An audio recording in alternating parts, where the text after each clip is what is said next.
आइए बच्चों स्टार्ट करते हैं रेजिडेंशियल स्टेटस के साथ। रेजिडेंशियल स्टेटस होता क्या है? देखिए बड़े सिंपल वर्ड्स में असेसी की कौन सी इनकम टैक्सेबल है और कौन सी इनकम टैक्सेबल नहीं है वो पता लगता है उसके रेजिडेंशियल स्टेटस से। Let us take a very simple example. Suppose कोई इंडिया का पर्सन है, सपोज आपके चंदन सर ही है। अब हम लोग सपोज यूएई में अपनी एक ब्रांच खोल लेते हैं और वहाँ पर हम बच्चों को पढ़ा रहे हैं, उससे हमें ट्यूशन इनकम होती है। तो क्या उस ट्यूशन इनकम पर जो कि यूएई ब्रांच से हो रही है, हमें इंडिया के अंदर क्या उस पर इनकम टैक्स देना पड़ेगा? तो आंसर इज यस, क्योंकि आपके जो चंदन सर हैं वो रेजिडेंट है इंडिया में। लेकिन एक दूसरा एग्जांपल मैं देता हूं आपको। सपोज मिस्टर ए हैं जो कि यूएई में ही रहते हैं पिछले 30 सालों से और यूएई में एक ट्यूशन सेंटर खोलते हैं और वहां बच्चों को वो टीच कर रहे हैं और उस टीचिंग से उनको इनकम हो रही है। तो मिस्टर ए जो कि यूएई में 30 साल से रह रहे हैं, वहाँ ट्यूशन पढ़ा रहे हैं, उससे उन्हें इनकम हो रही है। क्या उन्हें उस इनकम पर इंडिया में इनकम टैक्स देना पड़ेगा? तो आप कहेंगे ऑब्वियसली सर उनको इनकम टैक्स नहीं देना होगा क्योंकि मिस्टर ए यूएई में रहते हैं। यस और नो? मिस्टर ए इंडिया के लिए नॉन रेजिडेंट है, इनका जो स्टेटस है वो नॉन रेजिडेंट का है, जबकि आपके चंदन सर का जो स्टेटस है वो क्या है? रेजिडेंट का। तो अभी मैंने बड़े सिंपल एग्जांपल से आपको समझाने की कोशिश करी कि बेसिकली है क्या ये। In order to calculate the tax liability of a person we must have the knowledge of the person's residential status during relevant previous year. Previous year में उसका रेजिडेंशियल स्टेटस क्या था। अब इसके लिए हम रेजिडेंशियल स्टेटस की कैटेगरीज डिवाइड करते हैं, इंडिविजुअल एचयूएफ और अदर पर्सन्स। अदर में आपका partnership firm, association of person, company आते हैं। जो अदर पर्सन है like partnership firm, association of person, company, इसके तो दो कैटेगरीज हैं, वन इज रेजिडेंट या नॉन रेजिडेंट। लेकिन जो आपके इंडिविजुअल या हिंदू अनडिवाइडेड फैमिली है उस केस में आपकी तीन कैटेगरीज होती हैं। First is resident and ordinary resident, second is resident तो है बट नॉट ऑर्डिनरी रेजिडेंट, और थर्ड होता है नॉन रेजिडेंट। अब ये क्या है, इससे क्या फर्क पड़ता है, कब कौन सा पर्सन रेजिडेंट कहलाएगा, कब resident but not resident ordinary resident कहलाएगा, कब नॉन रेजिडेंट कहलाएगा, वही हमें इस चैप्टर में पूरा का पूरा बड़ा डिटेल में और अच्छे से पढ़ना है। तो चलिए आइए शुरू करते हैं। Determination of residential status of individual. हम सबसे पहले इंडिविजुअल की बात करेंगे, फिर एचयूएफ की, फिर फर्म, कंपनी, सब पे आएंगे। देखिए बहुत सिंपल है। सेक्शन 6 इनकम टैक्स एक्ट का जो है आपको दो बेसिक कंडीशंस प्रोवाइड करता है, और अगर उसमें से कोई भी एक बेसिक कंडीशन फुलफिल हो जाती है तो वो व्यक्ति हिंदुस्तान में रेजिडेंट कहलाएगा। वो क्या है, बड़े ध्यान से देखिएगा। पहली कंडीशन है stay in India during previous year 182 days या उससे ज्यादा। अगर प्रीवियस ईयर के अंदर असेसी हिंदुस्तान में 182 दिन या उससे ज्यादा रहा है तो उसको रेजिडेंट बोल दिया जाएगा। बट अगर 182 दिन से कम रहा है तो उस केस के अंदर हमें देखना है सेकंड कंडीशन। अगर फर्स्ट कंडीशन फुलफिल नहीं हो रही है, सेकंड कंडीशन फुलफिल हो रही है, तब भी हम उसको रेजिडेंट बोल देंगे। सेकंड कंडीशन क्या है? देखिए और लिखा हुआ है, मतलब या तो ये कंडीशन सेटिस्फाई होनी चाहिए, ए या बी। सेकेंड कंडीशन है stay in India during previous year for 60 days और मोर। पिछले साल प्रीवियस ईयर में वो 60 दिन या उससे ज्यादा रहा हो, प्लस का मतलब एंड, मतलब ये दोनों चीजें इसमें फुलफिल होनी चाहिए। सेकेंड बी कंडीशन जो है इन दोनों को मिला के है। Stay in India during 4 preceding the previous year is greater than equal to 365 days। preceding the previous year मतलब previous year को छोड़ के जो पिछले 4 साल में उसमें 365 दिन या उससे ज्यादा। अब ये क्या है सर? बड़े ध्यान से एक एग्जांपल से मैं आपको समझा रहा हूं, समझना। रिकी पॉन्टिंग नाम सुना है आपने इनका? नहीं सुना? चलिए आपको मैं बता दूं, ऑस्ट्रेलिया के बहुत अच्छे क्रिकेटर रहे हैं। रिकी पॉन्टिंग, आपको ये इंफॉर्मेशन गिवन है कि वो लास्ट 10 ईयर्स हिंदुस्तान में रहे फॉर 100 डेज। हर साल वो हिंदुस्तान में 100 दिनों के लिए पिछले 10 सालों से रह रहे हैं, बस 100 दिन, उसके बाद वो अपने देश ऑस्ट्रेलिया चले जाते हैं। तो उनका रेजिडेंशियल स्टेटस क्या है? आपने पहली कंडीशन देखी, stay in India during the previous year 182 days या मोर। बड़े ध्यान से एक एक चीज देखना। आप सपोज प्रीवियस ईयर 18-19 की बात कर रहे हैं, ठीक है? तो पहली कंडीशन के हिसाब से 182 दिन या उससे ज़्यादा होना चाहिए, जो कि यहाँ पर नहीं दिख रहा। First condition is not fulfilled, क्योंकि वो सिर्फ 100 डेज रहे। यस और नो?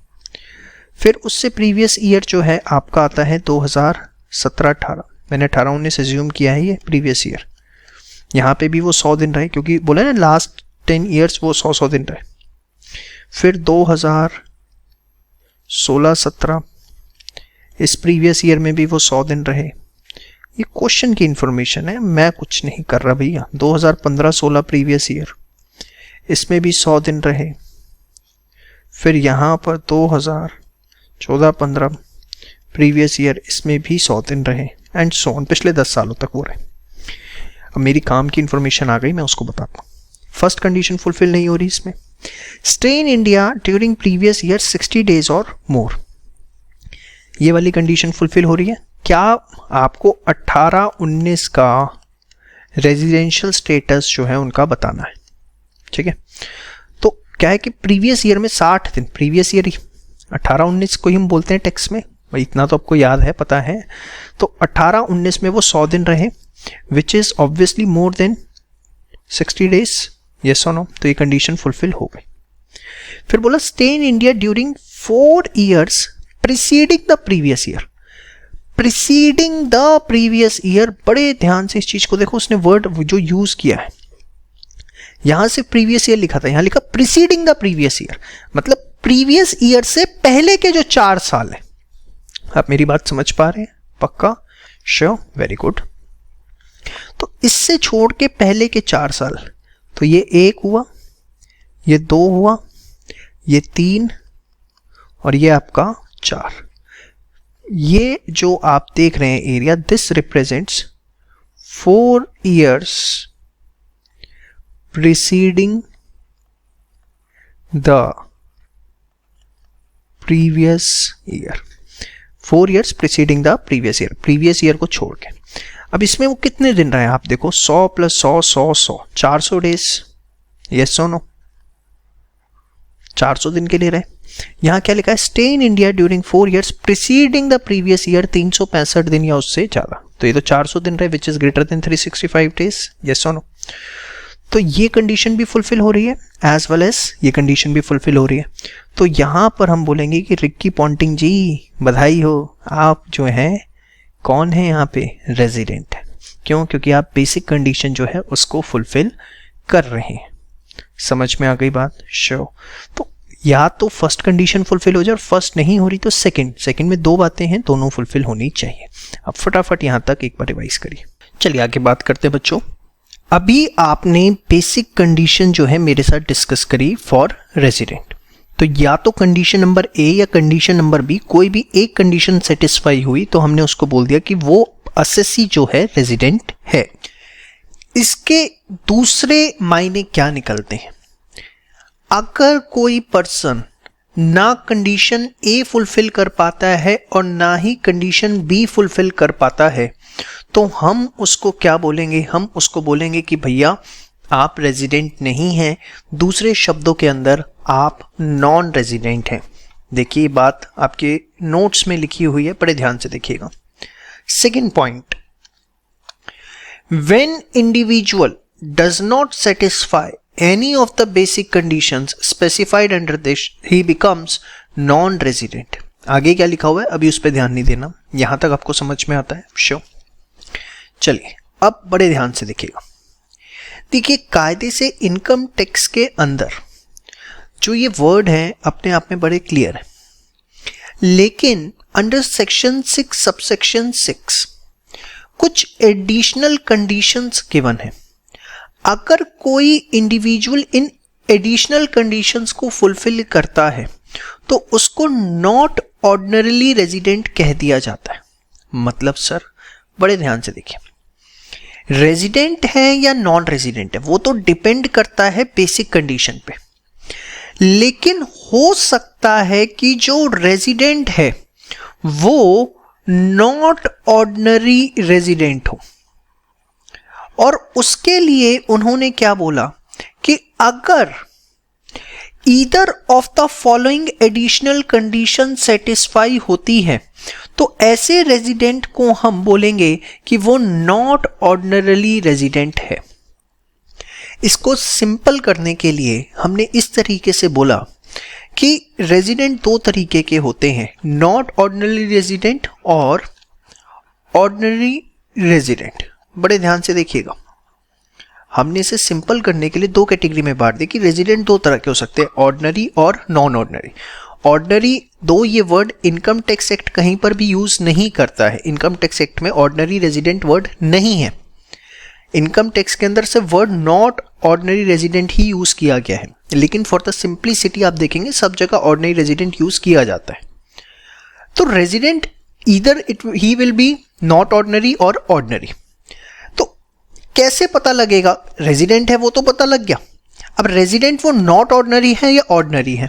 तो नॉट ऑर्डिनरी के लिए उन्होंने बोला कि अगर इन दोनों में से कोई भी एक कंडीशन सेटिस्फाई हो गई तो हम उसको बोलेंगे क्या कि वो नॉट ऑर्डिनरी रेजिडेंट है।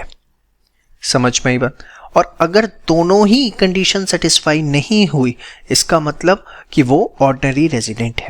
मैं आपको एक एग्जांपल से समझाता हूं, ध्यान से देखिए। सबसे पहले ये एडिशनल कंडीशंस क्या हैं? पहली कंडीशन, या तो वो व्यक्ति नॉन रेजिडेंट होना चाहिए in India in 9 out of 10 years preceding the previous year.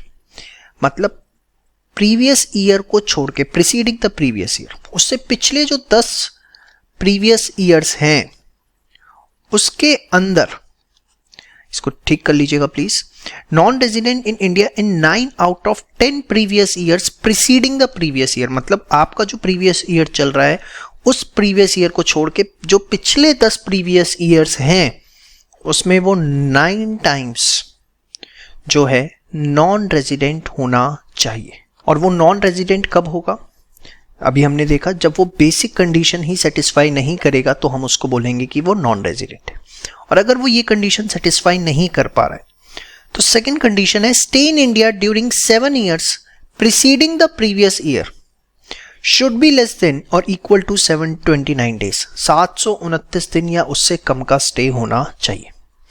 देखिए एग्जाम में हम प्रैक्टिकली फर्स्ट कंडीशन चेक नहीं कर पाते, चेक करने के लिए हमारे पास सेकंड कंडीशन ही आती है। जैसे मैं आपको रिक्की पॉन्टिंग वाला एग्जांपल देता हूं।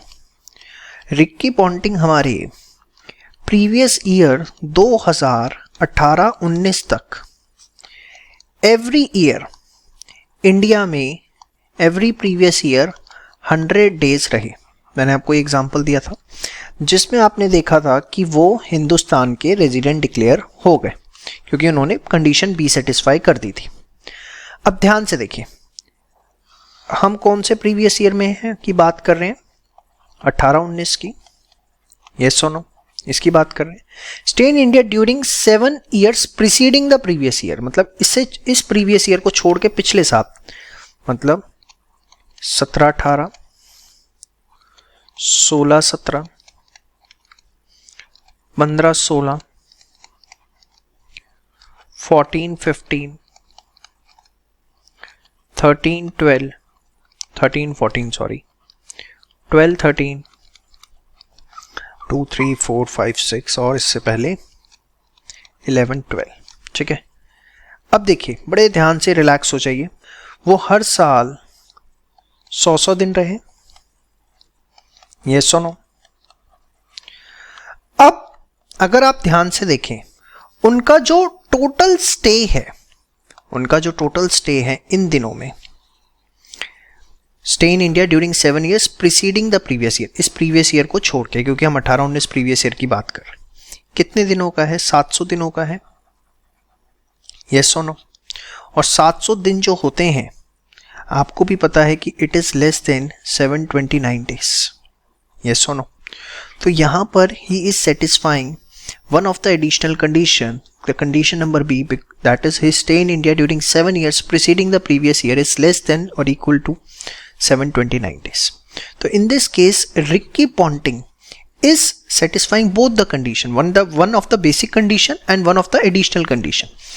So in this case, he is resident plus not ordinarily resident. क्यों? क्योंकि उनका स्टे पिछले 7 प्रीवियस ईयर्स में immediately preceding the previous year 729 दिन से कम है। आपको मेरी बात समझ में आ रही है? पक्का? श्योर? क्लियर है? इस एग्जाम्पल को आप एक बार पहले नोट करिए फास्ट। चलिए अब उसी एग्जाम्पल को हम दूसरे एंगल से देखते हैं कि सपोज हमारे रिक्की भाई साहब प्रीवियस ईयर 18-19 तक एवरी ईयर हिंदुस्तान में 150 दिनों के लिए रहते थे। बड़े ध्यान से देखना, ठीक है? तो वो रेजिडेंट तो कहलाएंगे, ये तो इसमें तो कोई शक ही नहीं है, आप चेक कर सकते हैं, वो ये वाली कंडीशन सेटिस्फाई करेंगे। अब मैं आपको दूसरे एंगल से दिखाता हूँ। ये हो गया आपका 18-19 प्रीवियस ईयर जिसकी हम बात कर रहे हैं। फिर यहाँ पे आते हैं हम 11-12, फिर आपका 12-13, फिर 13-14, फिर आपका 14-15, फिर आपका 15-16, 16-17, 17-18, ठीक है? हर साल वो 150 दिन जो है आपका रहे, यस और नो। बड़े ध्यान से चीज़ों को समझिएगा जो आपको बता रहा हूँ। टोटल आप देखिए कितने दिन रहे, 1050 डेज, यस और नो। 1050 दिन जो है वो हिंदुस्तान में रहे, जो कि 729 दिन से ज़्यादा है। मतलब इस केस में he is not satisfying additional condition, वो एडिशनल कंडीशन सेटिस्फाई नहीं कर रहे, यस और नो। देखो यहाँ पे क्या है, non resident in India in 9 out of 10 years preceding the previous year, ये तो हो ही नहीं सकती क्योंकि ही इज अ रेजिडेंट और वो हर साल 150 दिन रह रहे हैं, तो ये कंडीशन तो सेटिस्फाई हो ही नहीं सकती कि वो नॉन रेजिडेंट रहो 9 बार out of 10 years previous years preceding the previous year, ये तो हो ही नहीं सकती क्योंकि ही इज रेजिडेंट। और ये वाली कंडीशन भी सेटिस्फाई नहीं हो रही, मतलब वो एडिशनल कंडीशन सेटिस्फाई नहीं कर रहे। अब अगर वो एडिशनल कंडीशन सेटिस्फाई नहीं कर रहे हैं तो उस केस में हम उन्हें नॉट ऑर्डिनरी रेजिडेंट नहीं बोलेंगे, उस केस में हम उन्हें बोलेंगे कि वो ऑर्डिनरी रेजिडेंट है। समझ में आई बात? तो ये एक बड़ा सिंपल सा फंडामेंटल है। रेजिडेंट के लिए आपको बेसिक कंडीशन देखनी है और नॉट ऑर्डिनरी रेजिडेंट के लिए आपको एडिशनल कंडीशन देखनी है। अगर एडिशनल कंडीशन सेटिस्फाई नहीं हो रही तो हम उनको बोल देंगे कि ही इज ऑर्डिनरी रेजिडेंट। ध्यान से देखिए, if individual satisfy one of the basic condition and does not satisfy any of the additional condition, then individual shall be resident and ordinary resident. When individual does not satisfy any of the basic condition, he becomes non-resident. उस case में आपको कोई additional condition देखने की जरूरत नहीं है क्योंकि नॉन रेजिडेंट का कोई फर्दर बाइफर्केशन नहीं होता, वो अपने आप में एक कैटेगरी है। समझ में आई बात? Sure. If an individual satisfy one basic condition and one additional condition, then he becomes resident but not ordinary resident. अगर वो एक basic condition और एक additional condition satisfy कर रहे हैं तो वो resident but not ordinary resident की कैटेगरी में आ जाते हैं, ठीक है? एक बार यहां तक पूरा अच्छे से एकदम पढ़ लीजिए। और ये 3 एग्जाम्पल मैंने आपको दिए, एक रेजिडेंट के टाइम पे, एक नॉट ऑर्डिनरी रेजिडेंट के लिए 2 एग्जाम्पल दिए। एग्जाम्पल बड़े अच्छे से समझ लीजिए क्योंकि यही जितना आपने पढ़ा है ये आपका 50% चैप्टर है। चलिए बच्चों आगे बात करते हैं। जब आप बात करते हैं स्टे इन इंडिया की, तो stay in India include stay in the territorial waters, जो समुद्री सीमाएं हैं भारत की। समुद्री सीमाएं क्या हैं? 12 नॉटिकल माइल्स तक, 12 नॉटिकल माइल्स तक हिंदुस्तान की समुद्री सीमा है। तो अगर उसमें भी व्यक्ति है तो उसे बोला जाएगा कि वो इंडिया में ही है।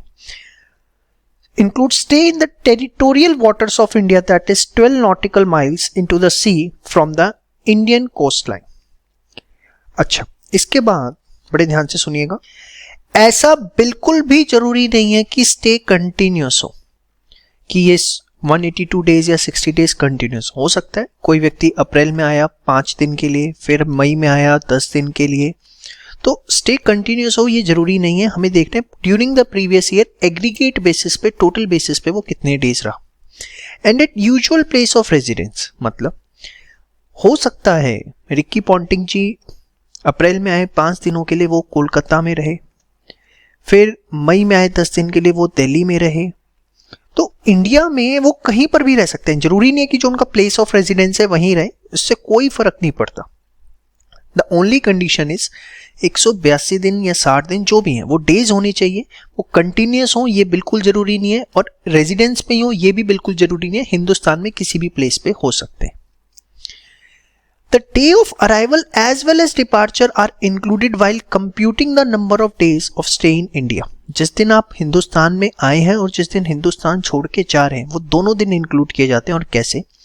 सपोज आप हिंदुस्तान में आए, आपकी फ्लाइट शाम को 5 बजे लैंड हुई, तो उस केस में अब शाम की 5 बजे आपकी फ्लाइट जो है आपकी लैंड हुई, 5 बजे से लेके 12 बजे तक कितना टाइम होता है बताओ?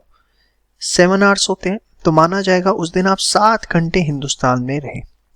फिर जिस दिन आप हिंदुस्तान से गए, डिपार्चर हुआ आपका, ठीक है, उस दिन आपकी जो फ्लाइट थी वो थी मॉर्निंग में 6 AM की, ठीक है, 6 AM की आपकी फ्लाइट थी। तो उस दिन आप हिंदुस्तान में कितनी देर के लिए रहे? उस दिन आप रहे 6 घंटे के लिए, ठीक है। तो 7 और 6 कितना हो गया? 13 आवर्स हो गया। यस और नो? भाई जब आप आए 5 बजे की फ्लाइट थी, आप 7 घंटे के लिए रहे, रात के 12 बजे तक। जिस दिन डिपार्चर था सुबह 6 बजे ही आप चले गए, तो भाई रात के 12 बजे से लेके सुबह 6 बजे तक आप 6 घंटे के लिए सिर्फ हिंदुस्तान में रहे। तो टोटल 7 और 6 कितने हो गए? 13 घंटे। ऐसे ही अगली बार आप आए तो सुबह 5 बजे आए, सॉरी शाम को 5 बजे आए और सुबह 6 बजे की फ्लाइट से चले गए, तो फिर कितने हुए? 13 घंटे। तो ये कितने हो गए? 26 आवर्स हो गए। अब इसमें से 24 आवर्स का वन डे बन जाता है। यस और नो? तो अराइवल और डिपार्चर में आपको आवर्स के बेसिस पे कैलकुलेशन करनी है, और जहां 24 आवर्स हो जाएंगे उसको वन डे के इक्विवेलेंट मान लिया जाएगा। Even the total number of hours for which an individual stayed in India shall be calculated and total of 24 hours shall be considered as one day. जैसे 13 घंटे यहां हो गए, अगली बार आए फिर 13 घंटे हो गए, तो 26 घंटे हो गए। तो उस केस में 26 घंटे में से आप 24 घंटे को एक दिन के इक्वल मान लेंगे। इसके बाद कई बार इस पे क्वेश्चन आ जाता है, person can be resident in India even if he is not Indian citizen. वो इंडियन सिटीजन नहीं है, हिंदुस्तान में नहीं जन्मा है, हिंदुस्तान की सिटीजनशिप नहीं भी है, तब भी वो रेजिडेंट हो सकता है। रेजिडेंट के लिए उसको ये कंडीशंस फुलफिल बस करनी है। और a person of Indian origin, अब ये कौन होता है sir person of Indian origin?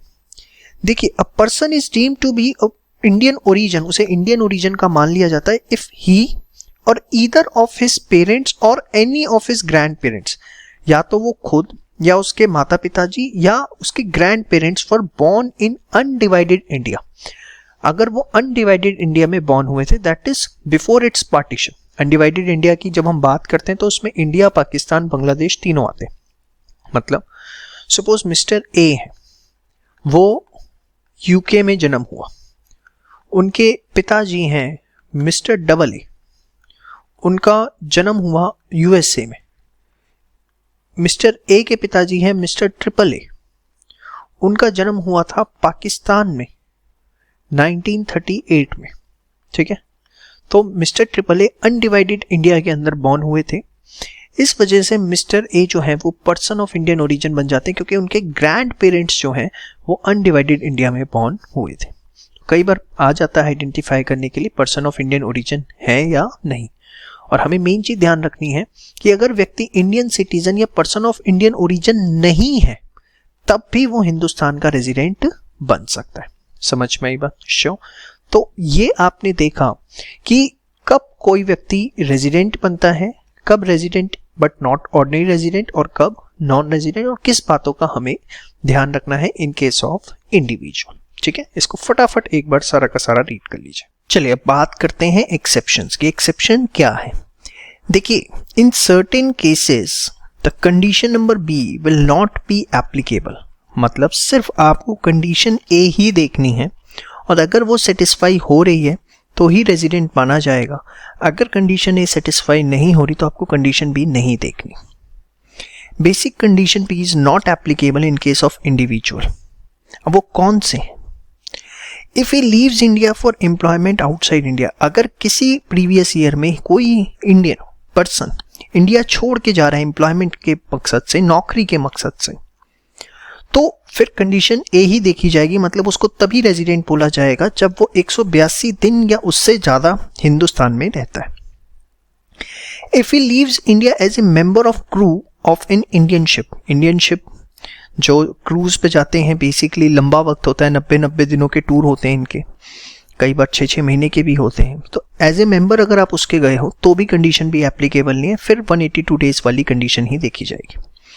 लेकिन इसमें while computing stay in India the date of joining the ship and signing off from the ship mentioned on the continuous discharge certificate is to be excluded. मतलब हो सकता है कि आप ship पे आपने आज ज्वाइन किया, लेकिन आपका जो शिप है वो 3 दिन बाद जाएगा। भाई कोई शिप, कोई ये तो है नहीं फ्लाइट की तरह छोटे से मोटा 150 लोग जा रहे हैं, एक प्रॉपर उसमें अरेंजमेंट करना पड़ता है, सारी इन्फॉर्मेशन शेयर करनी पड़ती है। तो हो सकता है आपने शिप आज ज्वाइन किया, लेकिन उस 2 से 3 दिन बाद, हो सकता है 1 वीक बाद जो है वहां से डिपार्ट करेगा। तो जो डेज हैं जिस दिन आपने ज्वाइन किया and signing off from the ship mention on the continuous discharge certificate, वो डेज चाहे आप इंडिया में थे बट आप शिप में थे, ठीक है, तो वो डेज एक्सक्लूड किए जाएंगे। वैसे लाइन इतनी इंपॉर्टेंट नहीं है, जस्ट फॉर रेफरेंस बता दी। Being a person of Indian origin, अगर कोई पर्सन इंडियन ओरिजिन का है, जिसमें मैंने अभी आपको मिस्टर ए का एग्जांपल दिया था, वो बीइंग आउटसाइड इंडिया, रहते वो आउटसाइड इंडिया, लेकिन वो विजिट के लिए इंडिया पे आते हैं, चाहे घूमने के लिए आए या किसी भी मकसद से आए। देखिए होता है generally person of Indian origin जो होते हैं ना, उनका हिंदुस्तान से बड़ा लगाव होता है, तो उनको एक रिलैक्सेशन दी गई कि कंडीशन भी आप पे एप्लीकेबल नहीं करेंगे, आप पे कंडीशन ए ही एप्लीकेबल है। मतलब आपको तभी रेजिडेंट मानेंगे जब आप 182 दिन या उससे ज्यादा पिछले साल हिंदुस्तान में रहे। In case above mention individual only condition, basic condition A is applicable, that is condition of 182 days. समझ में आई बात? तो ये ध्यान रखना, कई बार होता है ऐसा, एग्जाम में क्वेश्चन आता है कि mister Modi leaves the India for employment purpose, और आगे जो क्वेश्चन होता है उसमें जस्टिफिकेशन होती है कि कंडीशन भी फुलफिल हो रही है, ए फुलफिल नहीं हो रही, तो आप लिखाते हैं कि वो रेजिडेंट है। जबकि अगर वो एम्प्लॉयमेंट पर्पस के लिए जा रहा है तो कंडीशन भी एप्लीकेबल ही नहीं है, हमें कंडीशन ए ही देखनी है। समझ में आई बात? आई होप जिस एक्सपेक्टेशन के साथ आपने इस वीडियो को देखना शुरू किया था वो एक्सपेक्टेशन आपकी पूरी हो रही है, और जो भी कॉन्सेप्ट्स आप क्लियर करना चाहते थे, जिस टॉपिक में आप कमांड चाहते थे अपने रिस्पेक्टिव एग्जाम के लिए, वो आप इस वीडियो के थ्रू फुलफिल कर पा रहे हैं। यहाँ मैं आपको एक छोटी सी इन्फॉर्मेशन देना चाहूँगा कि हमारे सभी पेड कोर्सेज जो हैं वो आपके रिस्पेक्टिव एग्जाम्स के अवेलेबल हैं ऑन द वेबसाइट eScholars.in, जिसका लिंक भी आपको डिस्क्रिप्शन में प्रोवाइड किया गया है। I will just request you कि आप सोचिए कि फ्री कॉन्टेंट में अगर इतना दम है तो पेड कॉन्टेंट में हमने क्या क्या चीज़ें आपको दे रखी होंगी। एक बार आप जाके हमारी वेबसाइट ज़रूर विजिट करें eScholars.in, और आप विश्वास मानिए नर्सरी के स्कूल से भी कम फीस पर हमने आपको वीडियो लेक्चर्स जो है आपके एग्जाम के लिए प्रोवाइड करवा रखे हैं, and much of premium quality. Thank you so much. चलिए बात करते हैं determination of residential status of Hindu undivided family. बहुत ही सिंपल, सेक्शन 6 सबसेक्शन 2, आपको ये देखना है कि जो कंट्रोल एंड मैनेजमेंट है हिंदू अनडिवाइडेड फैमिली का, वो सिचुएटेड कहाँ है, उसकी कहाँ से HUF का जो बिजनेस है वो कंट्रोल और मैनेज किया जाता है। If it is in India whether it is Holi और पार्टली, तो हम उस HUF को रेजिडेंट इन इंडिया कहेंगे, बट अगर it is situated Holi outside India तो हम उसे नॉन रेजिडेंट इन इंडिया कहेंगे। एग्जाम में आपको बड़ी क्लियर इंफॉर्मेशन देता है, इतना आपको इस पर दिमाग नहीं लगाना पड़ता। वैसे control and management is said to be situated at a place, कहां पे माना जाता है, where the head and brain of the adventure is situated, मतलब जहां से मेन डिसीजंस बिजनेस के लिए जाते हैं, मतलब कहीं ना कहीं जहां करता है, क्योंकि HUF में मेन हेड जो होता है वो करता होता है, तो कहीं ना कहीं कर्ता की जो location that help in deciding in practical life, in examination it will be very much clear. Control and management means central control and management and not day-to-day business carried on by employees or agent. कि central control कहाँ पर है, कहाँ से day-to-day decisions लिए जाते हैं. समझ में आई बात? A resident HUF becomes not ordinary resident if कर्ता या उसका कोई मैनेजर सेटिस्फाई वन और both of the additional conditions, जो कि हम ऑलरेडी डिस्कस कर चुके हैं. देखिए हमने वहां देखा था स्टार्टिंग में कि इंडिविजुअल और HUF जो है, इंडिविजुअल और HUF ये 3 कैटेगरी में होते हैं. तो रेजिडेंट कब है, HUF वो हमने यहाँ देख लिया. आपको देखना है कंट्रोल एंड मैनेजमेंट का है, दैट्स इट. ये वर्ड याद रखो. अगर वो हिंदुस्तान में है, चाहे होली है चाहे पार्टली है, तो हम उसे रेजिडेंट कहेंगे. होली आउटसाइड इंडिया है तो हम नॉन रेजिडेंट कहेंगे. ठीक है, ये कंट्रोल एंड मैनेजमेंट की फर्दर बाइफर्केशन मैंने आपको बता दी. नॉट ऑर्डिनरी भी हो सकता है कब, जब वो एडिशनल कंडीशन सेटिस्फाई करे, लेकिन वो HUF नहीं करेगी. कौन करेगा, उसका कर्ता या मैनेजर. ठीक है, मेनली हम कर्ता देखते हैं. क्लियर, श्योर, फटाफट इसको नोट करिए. चलिए बात करते हैं residential status of other person. बड़े ध्यान से देखिएगा. इसको हम ब्रॉडली 2 कैटेगरी में डिवाइड करते हैं. One is partnership firm, AOP, body of individual या उसके अलावा कोई भी local authority. Second is company. आपको पार्टनरशिप फर्म AOP के केस में देखना है control and management of its affair कहाँ है. अगर होली और पार्टली इन इंडिया है तो रेजिडेंट, और होली आउटसाइड इंडिया है तो नॉन रेजिडेंट. तो इस तो सर एकदम HUF जैसा ही है. जी हाँ, आप कह सकते हैं कि HUF जैसे ही है. वहाँ पे भी कंट्रोल एंड मैनेजमेंट यूज हुआ था, यहाँ भी कंट्रोल एंड मैनेजमेंट है. तो ओनली डिफरेंसेस यहाँ पे नॉट ऑर्डिनरी रेजिडेंट नाम की कोई चीज नहीं होती जो HUF में होती है. ठीक है, यहाँ पे सिर्फ आपको रेजिडेंट और नॉन रेजिडेंट देखना है. कंपनी के केस में आपको देखना है place of effective management. Please be careful, बच्चे गलती करके आ जाते हैं, वेरी इंपॉर्टेंट. वो लिखाते हैं कंट्रोल एंड मैनेजमेंट. नहीं, कंपनी के केस में you have to use the word place of effective management. इसका मतलब क्या होता है, where key management and commercial decisions are made. मतलब कंपनी की जो टॉप मैनेजमेंट है उसकी सिचुएशन, उसकी लोकेशन, जो कंपनी के CEO हैं या बोर्ड ऑफ डायरेक्टर्स हैं, वो बेसिकली कहाँ है. की मैनेजमेंट कमर्शियल डिसीजंस कहाँ से लिए जाते हैं. अगर वो इंडिया में है तो रेजिडेंट है, अगर आउटसाइड इंडिया है तो नॉन रेजिडेंट है. समझ में आई बात. इंडियन कंपनी जो है वो हमेशा रेजिडेंट इन इंडिया होगी, चाहे उसका place of effective management outside India ही क्यों ना हो. ये बात ध्यान रखिएगा. You have to be very careful with the word place of effective management in control and management. In case of company you have to use place of effective management. In other case you can use the word control and management. Place of effective management means key management commercial decisions जहां से लिए जाते हैं. Control and management means where the head and brain of the adventure of the business is situated. It basically includes central control, not day to day business carried on by employees and agents. ठीक है, देखिए already एकदम to the point है, इससे ज़्यादा concise मत करिएगा, नहीं तो नंबर आपके कंसाइज हो जाएंगे. ठीक है, तो आपने यहाँ तक देखा कि कैसे हमें डिफरेंट कैटेगरी के असेसीज का रेजिडेंशियल स्टेटस जो है वो हमें निकालना है, चाहे इंडिविजुअल की बात हो, HUF की, पार्टनरशिप, AOP, BOP, कंपनी या एनी अदर. आइए बच्चों नेक्स्ट टॉपिक स्टार्ट करते हैं. इस टॉपिक में हमें ये समझना है कि जो रेजिडेंट एंड ऑर्डिनरी रेजिडेंट हैं या resident but not ordinary resident है या नॉन रेजिडेंट है, उनकी कौन सी इनकम पर टैक्स लगेगा. तो देखिए बहुत ही सिंपल सी चीज है. Resident but not ordinary resident है तो उसकी सारी ही इनकम टैक्सेबल होती है. अब कौन कौन सी इनकम होती है, for example any income received in India.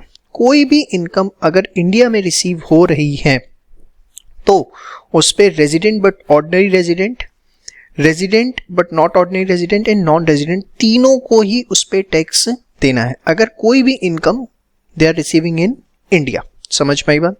Late us take a very simple example. मुझे किसी इंडियन ऑर्गेनाइजेशन ने हायर किया और ये बोला कि सर आपको नेपाल और भूटान जाना है और वहाँ 15 डेज स्टे करना है और कुछ आपको लेक्चर्स देने हैं और उसके बाद आपको पेमेंट इंडिया में ही मिल जाएगी.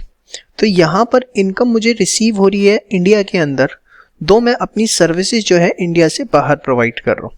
तो इस केस के अंदर चाहे कोई भी हो, रेजिडेंट एंड ऑर्डिनरी रेजिडेंट या resident but not ordinary resident या नॉन रेजिडेंट, तीनों के लिए ये इनकम टैक्सेबल होती है. नेक्स्ट है income deemed to be received in India. Deem to be received in India मतलब मान लिया जाएगा कि इंडिया में रिसीव हुई है। ये भी तीनों केसेस के अंदर टैक्सेबल होती है।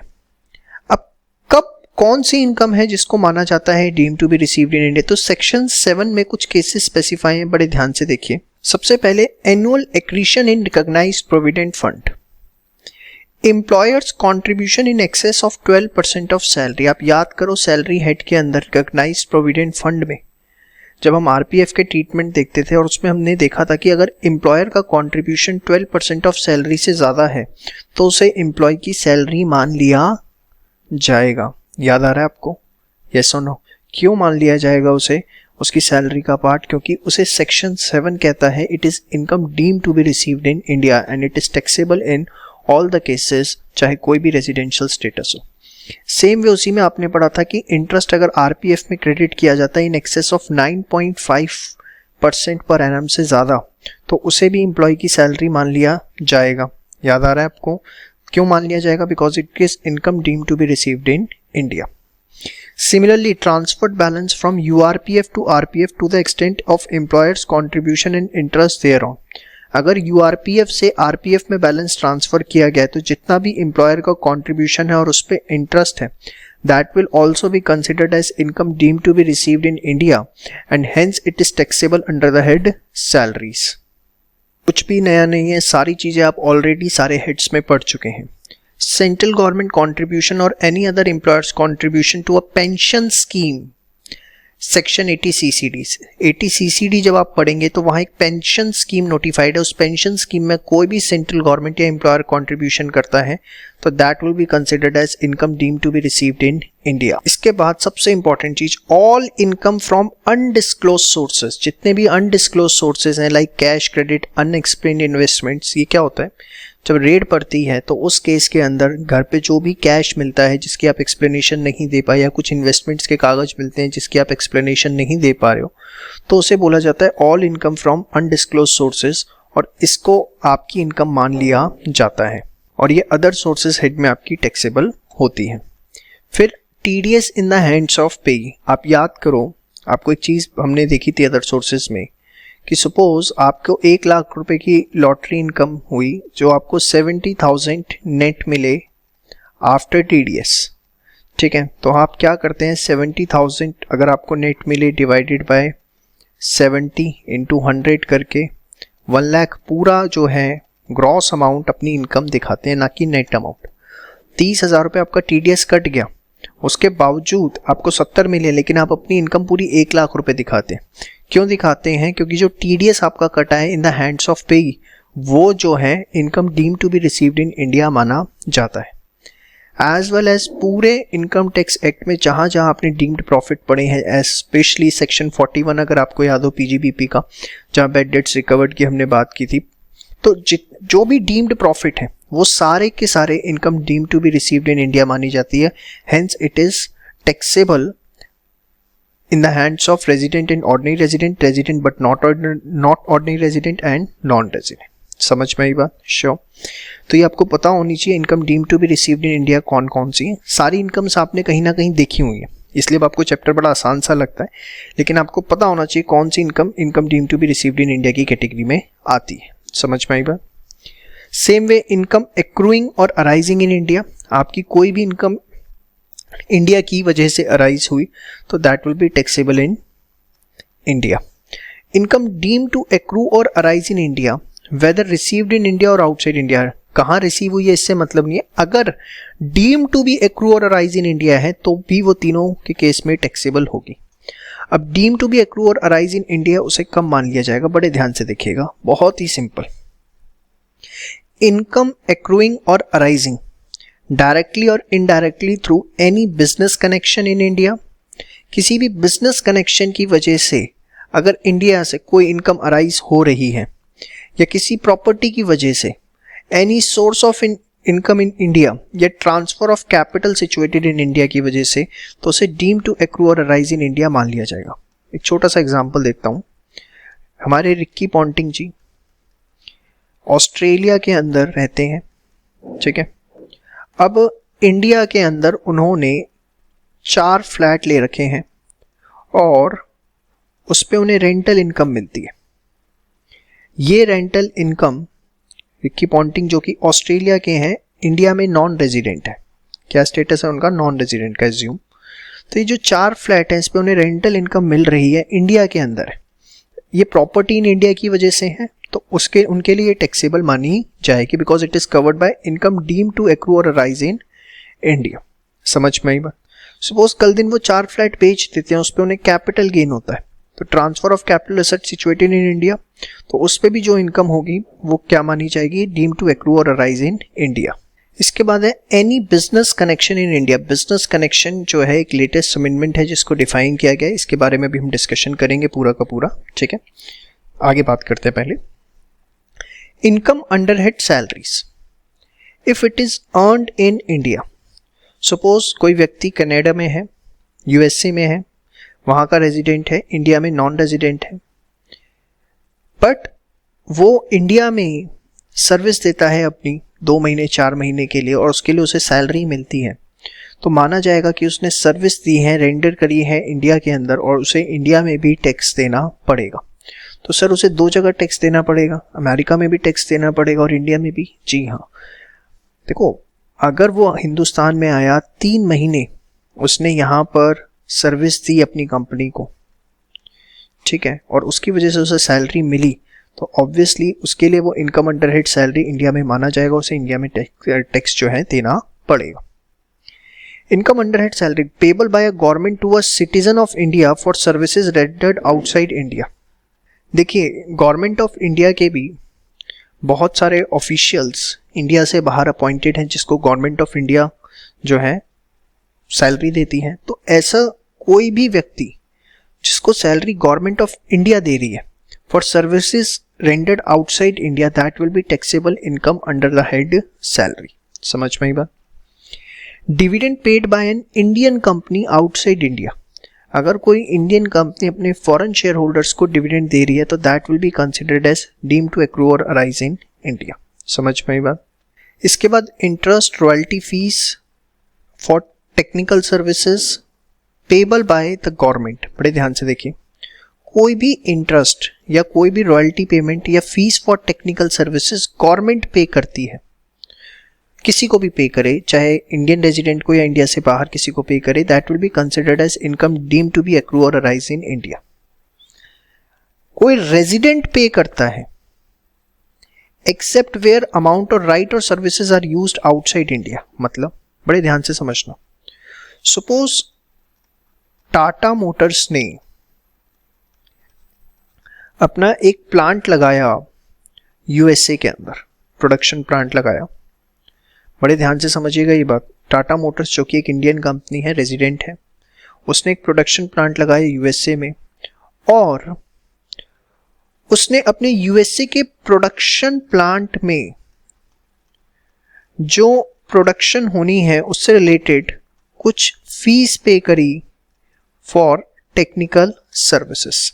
ठीक है, अब आप खुद सोचो, वो fees for technical services USA production plant के लिए टाटा मोटर्स ने पे करी जो कि इंडिया के अंदर है, और ये जो फीस फॉर टेक्निकल सर्विसेज पे करी ये भी कोई वहीं यूएसए की लोकल कंपनी है उसको पे करी। ठीक है, अब आप खुद सोचो, टाटा मोटर्स जो कि एक इंडियन कंपनी है वो यूएसए में प्रोडक्शन प्लांट लगा रही है और यूएसए की लोकल कंपनी को फीस दे रही है फॉर टेक्निकल सर्विसेज, और हम उस यूएसए की लोकल कंपनी को बोले कि बेटा तुझे इंडिया में टैक्स देना पड़ेगा क्योंकि आपको जो इनकम हुई है वो एक ऐसी कंपनी से हुई है जो कि इंडिया में रजिस्टर्ड है, इंडिया की रेजिडेंट है, तो क्या ये यूएसए की लोकल कंपनी मानेगी? The answer is no.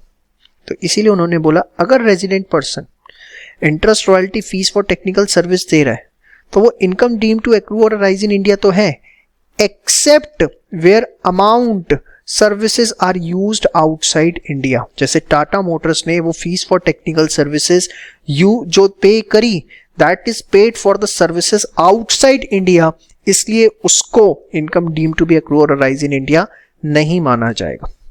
ये बहुत इंपॉर्टेंट है, इसी पे जनरली आपका जो है क्वेश्चन फंसता है, आप देखेंगे पास्ट एग्जाम में उठा के। आप बस इतना ध्यान रखना, अगर कोई रेजिडेंट कोई भी interest royalty fees for technical services दे रहा है बट वो अमाउंट पे कर रहा है for services that are used outside India, तो उसे income deem to be accrue or raise in India नहीं माना जाएगा। समझ में आई बात? नॉन रेजिडेंट है कोई, वो interest validity fees for technical service pay कर रहा है वेयर द अमाउंट राइट और services are used in India. मतलब सपोज आपकी कंपनी है माइक्रोसॉफ्ट, माइक्रोसॉफ्ट ने, बड़े ध्यान से देखना, यूके के बैंक से, माइक्रोसॉफ्ट ने यूके के बैंक से लोन लिया, ठीक है, और वो लोन उन्होंने यूज किया इंडिया में। माइक्रोसॉफ्ट ने यूके के बैंक से लोन लिया और उस लोन के अमाउंट को कहां यूज किया गया? इंडिया के अंदर किसी प्रोडक्शन फैसिलिटी के अंदर, ठीक है। अब इस पे माइक्रोसॉफ्ट जो भी इंटरेस्ट पे करेगा यूके बैंक को, for UK bank it will be considered as income deemed to accrue और अराइज इन इंडिया। क्यों? लॉ पढ़ो ध्यान से। एक नॉन रेजिडेंट है Microsoft, non resident person where the amount right और services are used in India. वो जो अमाउंट है लोन का जिस पे आप इंटरेस्ट पे कर रहे हो, वो अमाउंट यूज कहाँ हुआ? वो इंडिया में यूज हुआ, तो उस पे यूके बैंक को जो भी इंटरेस्ट मिलेगा that will be considered as income deem to और एक्रू और अराइज इन इंडिया। तो ये आप अच्छे से पहले प्रिपेयर करिए कि income deem to be received in India क्या है और इनकम डीम टू एक्रू और अराइज इन इंडिया क्या है, क्योंकि मेन चीज यही है। चलिए सबसे पहले समझते हैं बिजनेस कनेक्शन का मतलब क्या है, क्योंकि बिजनेस कनेक्शन अगर इंडिया में है तो it will be considered as income deem to accrue और अराइज इन इंडिया। तो देखिए क्या बताया बिजनेस कनेक्शन का मतलब। It is a latest amendment involves a relation between a business of non resident and some activity in India. कोई non resident जैसे Facebook हो गए, गूगल हो गया, माइक्रोसॉफ्ट हो गया, and some activity in business which contributes directly और indirectly to the earning of the business. कोई नॉन रेजिडेंट है जिसकी कोई एक्टिविटी इंडिया के अंदर है जिसकी वजह से डायरेक्टली या इनडायरेक्टली उसकी अर्निंग्स में इजाफा हो रहा है, तो उसे बिजनेस कनेक्शन माना जाएगा। अब वो किस तरीके के, बड़े ध्यान से देखना। Business connection shall include any business activity carried out through, चाहे वो कॉन्क्लूडिंग एजेंट के थ्रू कर रहे हो, चाहे स्टॉकिंग एजेंट के थ्रू या इंडेंटिंग एजेंट के थ्रू। सर कौन होते हैं ये? इंडेंटिंग एजेंट उनको बोला गया जो उस नॉन रेजिडेंट के बिहाफ पर इंडिया में ऑर्डर सिक्योर करते हैं। जैसे मैं आपको एग्जांपल देता हूं, दुबई है, यूएई। अब यूएई के अंदर बहुत अच्छे अच्छे टाउनशिप्स, विला वगैरह डेवलप हो रहे हैं और सस्ते हैं कंपैरेटिवली बहुत। तो उन्होंने अपने इंडेंटिंग एजेंट्स इंडिया में छोड़ रखे हैं जो ऑर्डर लेते हैं, वहां पर basically villas, township, commercial plots इनको बुक करते हैं। तो they are the indenting agents. दो यूएई का कोई बिजनेसमैन है, he is a non resident in India, but through indenting agents he is securing orders, so it will be considered as that there is a business connection. Stocking agent. He maintains stock of goods in India from which he makes regular delivery on behalf of non-resident. Let us take a simple example. Suppose कोई ई-बाइक है, electronic bike है, और वो China में produce हो रही है। उसने व्यक्ति ने क्या किया, इंडिया में दिल्ली, मुंबई, कैलकाटा, बेंगलुरु, यहां अपने 4 स्टॉकिंग एजेंट अपॉइंट कर दिए जिन पे स्टॉक पड़ा रहता है। वेबसाइट के थ्रू ऑर्डर चाइना में जाते हैं, वहां से इंस्ट्रक्शन दी जाती है या दिल्ली, मुंबई, कैलकाटा, बेंगलुरु की किसको डिलीवरी देनी है कस्टमर को। मतलब इंडिया में कोई कस्टमर है, उसने ऑनलाइन ऑर्डर दिया, वो सीधे वेबसाइट के थ्रू चाइना में सेंट्रलाइज ऑफिस गया, वहां से एक इंस्ट्रक्शन पास ऑन होगी दिल्ली, मुंबई, कैलकाटा या आपका बेंगलुरु, जो भी हमारा स्टॉकिंग एजेंट है उसको, कि यहां से आपको गुड्स वहां तक पहुंचाने हैं। तो it is a concept of stocking agent. He maintain stock of goods in India from which he makes regular delivery on behalf of NR. तो ये भी एक बिजनेस कनेक्शन का काम कर रहा है। Next is concluding agent. He has the authority to conclude contracts on behalf of non resident in India.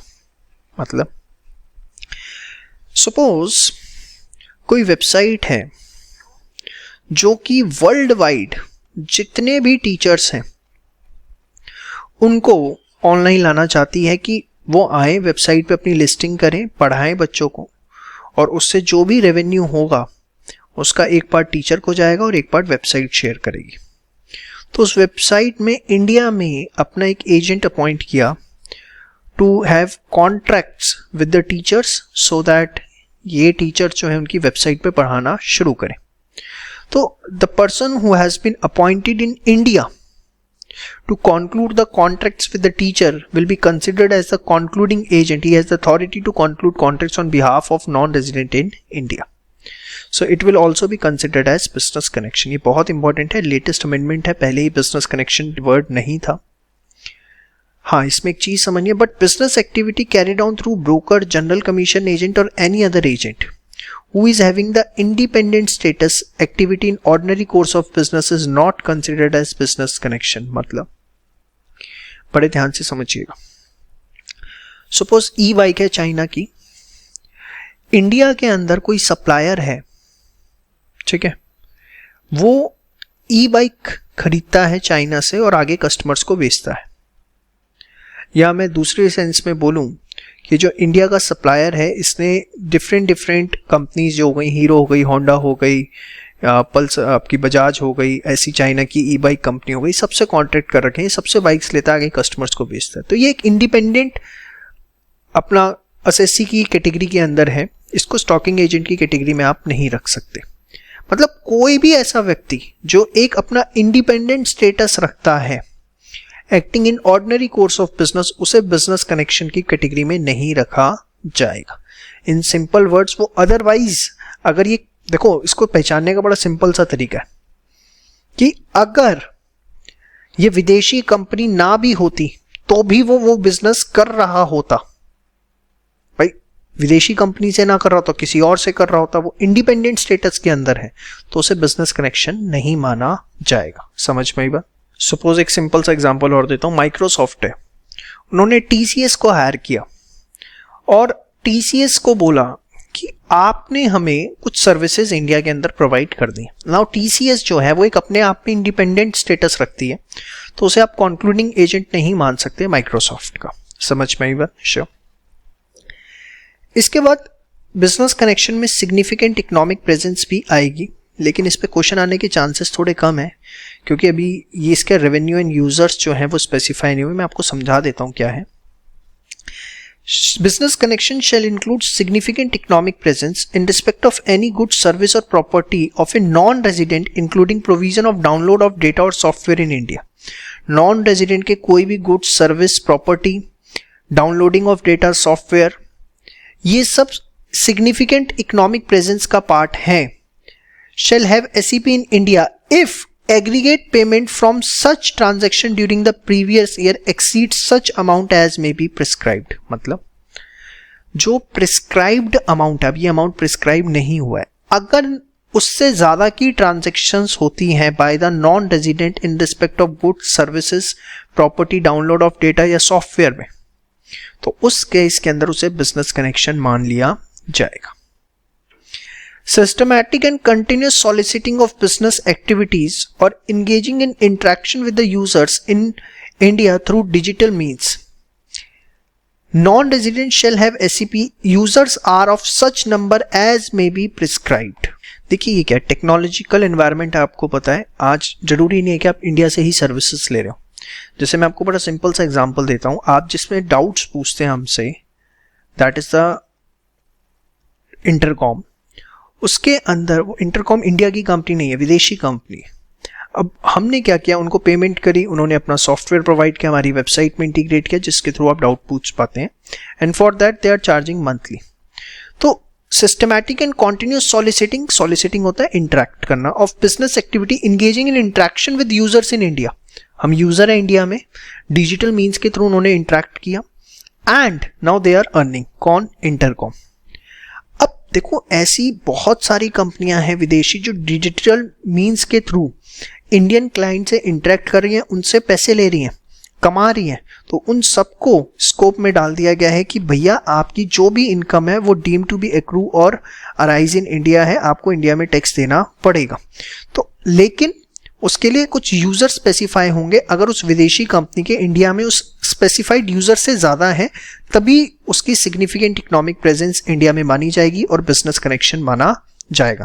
और ये यूजर्स कितने होंगे अभी तक जो है उसे स्पेसिफाई नहीं किया गया है। देखिए, बिजनेस कनेक्शन की डेफिनेशन बहुत इंपॉर्टेंट है, मानता हूँ थोड़ी सी टेक्निकल है, लेकिन कोशिश करिए हमने जितना इसे सिंप्लीफाई कर सके एटलीस्ट इतनी तो आपको इसे प्रिपेयर करना पड़ेगा और इस पे क्वेश्चन आने के पूरे चांसेस हैं।